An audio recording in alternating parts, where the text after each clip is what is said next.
ఇంతకంటే ఇక దిగజారుతారు మీరు అనుకునే ప్రతి క్షణం ప్రతిరోజు ఇంతకంటే ఇక దిగజారటానికి ఏమీ లేదని మీరు నిరూపించుకుంటున్నారు. చాలా అంశాలు ఉన్నాయండి మీరు రాజకీయాలు చేయటానికి. ఇంకా 100 రోజులే అయ్యింది. ఇంకా 4 సంవత్సరాల 9 నెలల పాటు మీరు ముఖ్యమంత్రిగా ఈ రాష్ట్రంలో ఉంటారు. మీ తనయుడు మంత్రిగా ఉంటాడు, లేకపోతే ఆయన కూడా రేపు పవన్ కళ్యాణ్ లాగా ఇంకో ఉప ముఖ్యమంత్రిని చేయొచ్చు. 4 సంవత్సరాలు 9 నెలలు పవన్ కళ్యాణ్ ఉప ముఖ్యమంత్రిగా ఉంటాడు. మంచో చెడ్డో కష్టమో నష్టమో మా కర్మో రాష్ట్రం కర్మో ఈ ఆంధ్రప్రదేశ్ రాష్ట్రం చేసుకున్న పాపమో మేము భరిస్తాం, మిమ్మల్ని భరించాలి కూడా. Because your honourable deputy chief minister. Boxing ఒకప్పుడు bloody game. Deputy chief minister, your honourable member, your honourable minister. మిమ్మల్ని భరించాలి. 5 సంవత్సరాలు మీరు ఎన్ని అబద్ధాలు చెప్పినా భరించాలి, ఎన్ని రాజకీయాలు చేసినా భరించాలి. సనాతన ధర్మం, ఆ ధర్మం, ఈ ధర్మం అని అందరి మీద నేను వస్తా, 1 by 1 వస్తా. ఈరోజు రాష్ట్ర ప్రజలకి మీ నిజ స్వరూపం తెలిసి తీరాలి. చంద్రబాబు నాయుడు నిజ స్వరూపం తెలియాలి, పవన్ కళ్యాణ్ నిజ స్వరూపం తెలియాలి, మంత్రివర్గం రాష్ట్ర మంత్రివర్గం చేస్తున్నటువంటి నిజ స్వరూపాలు ప్రజలకు తెలియాలి. ఒక లార్డ్ వెంకటేశ్వర అని తిరుమల తిరుపతి దేవస్థానంలో ప్రపంచ కలియుగ దైవమైనటువంటి వెంకటేశ్వరుని కూడా మీరు వదలలేదు అంటే రాజకీయాలకి, ఇంకా మీరు ఏ రాజకీయాలని మీరు వదులుతారు? నేను ఇంకొక మాట చెప్పిన తర్వాత మెటీరియల్లోకి వస్తా. ఒక ముఖ్యమంత్రి హోదాలో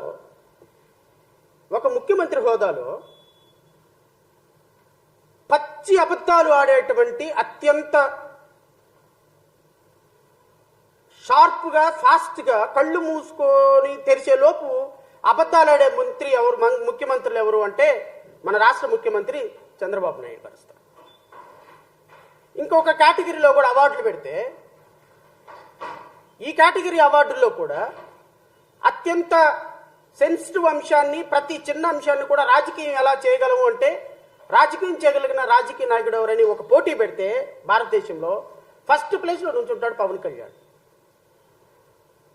ఒక లేని థీరీని ప్రొవోక్ చేసి ఆ థీరీకి చక్కగా బట్టలేసి మొత్తం రూపం తీసుకొచ్చి దాన్ని ఒక ఇమాజినేషన్ వరల్డ్ లోకి తీసుకెళ్లగలిగినటువంటి ఒక అత్యద్భుతమైనటువంటి కల్పితమైనటువంటి వ్యవస్థను సృష్టించేటువంటి మంత్రులు ఎవరయ్యా అంటే నారా లోకేష్ వస్తారు.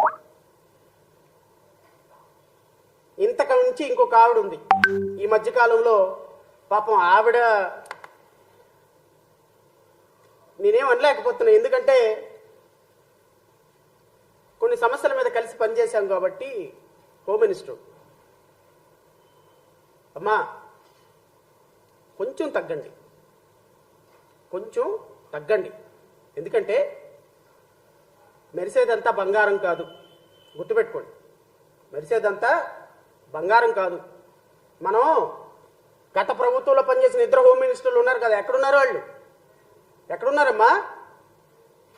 పక్కింటోళ్ళకు కూడా పలకరించటంలో వాళ్ళని. మనం కూడా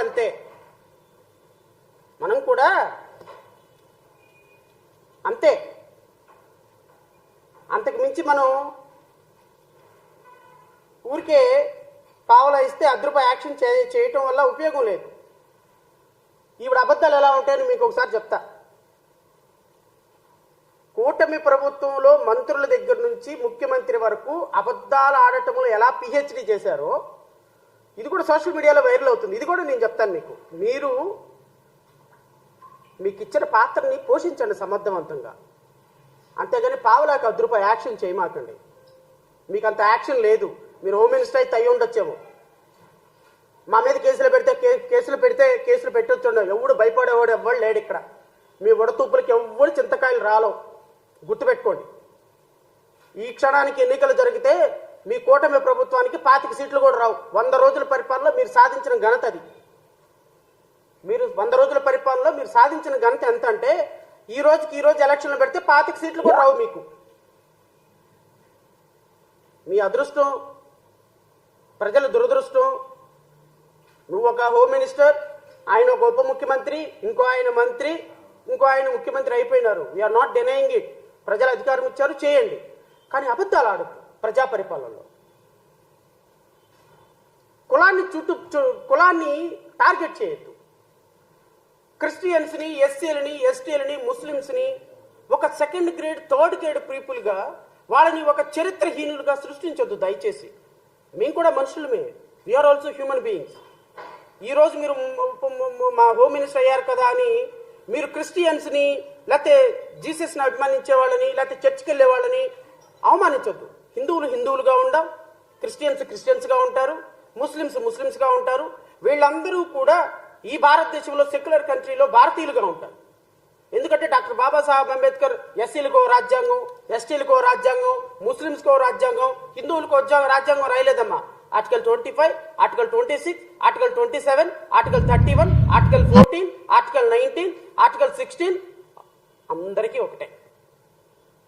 ఇప్పుడు మీరు హోమ్ మినిస్టర్ అయ్యేటప్పటికి మీ కులం మర్చిపోయినారు, హోమ్ మినిస్టర్ అయ్యేటప్పటికి మీ దేవుడిని మర్చిపోయినారు, హోమ్ మినిస్టర్ అయ్యేటప్పటికి మీకు షార్ట్ టైం మెమరీ వచ్చి మీరుగా అన్ని మర్చిపోయినారు.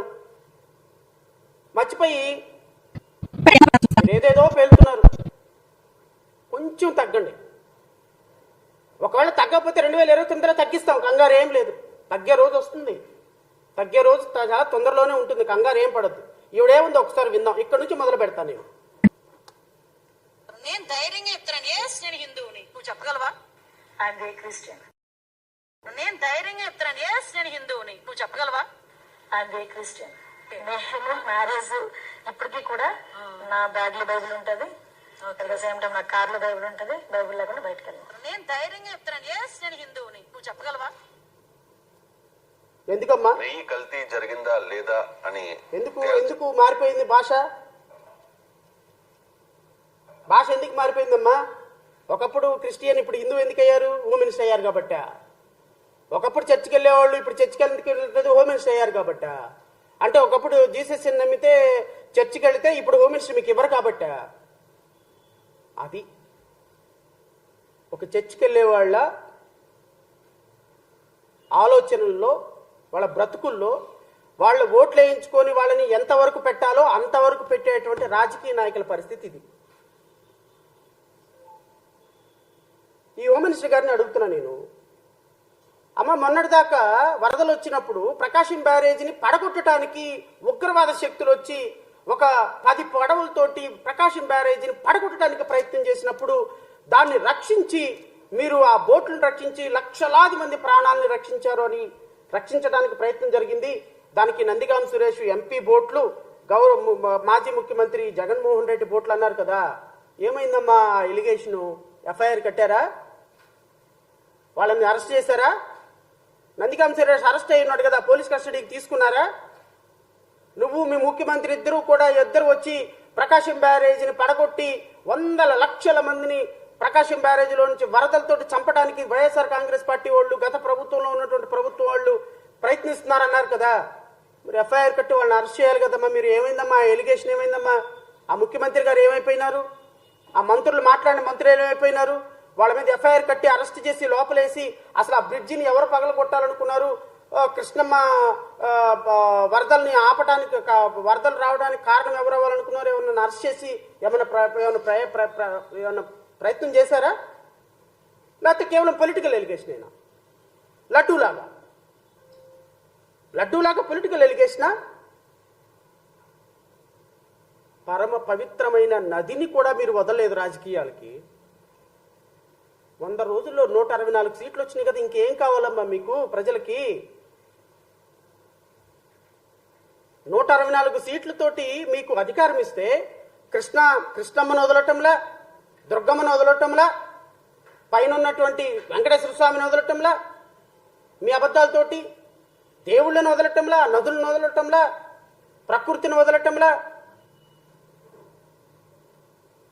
ఆడపిల్లను వదలటంలా,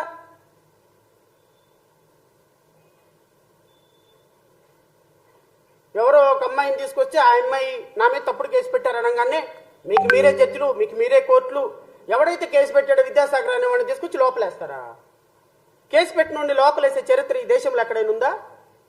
ఆ కేసు ముందు ఫాల్స్ చేయాలి, దాన్ని కోర్టు ముందు ప్రయోగించాలి, ఆ కోర్టు ఇది ఫాల్స్ పెట్టే ప్రైవేట్ కేసు పెట్టినటువంటి వ్యక్తి మీద లీగల్ గా ప్రొసీడ్ అవ్వాలని పర్మిషన్ ఇవ్వాలి. ఆ పర్మిషన్ తీసుకొని ఆ లేడీ ఎవరైతే ముంబై హీరోయిన్ ఉందో ఆమె కోర్టులో కేసు వేయాలి. ఆ కోర్టులో కేసు పెట్టినోడికి ప్రాసిక్యూషన్ పర్మిషన్ కోర్టు ఇవ్వాలి, మాలిసియస్ ప్రాసిక్యూషన్ అని.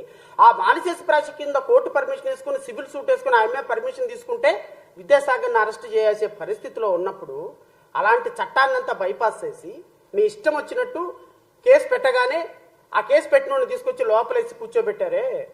అంటే ఆడపిల్లల్ని రాజకీయాలకు వదలటంలా, కృష్ణమ్మ తల్లిని రాజకీయాలకు వదలటంలా, వెంకటేశ్వరుని రాజకీయాలకు వదలటంలా,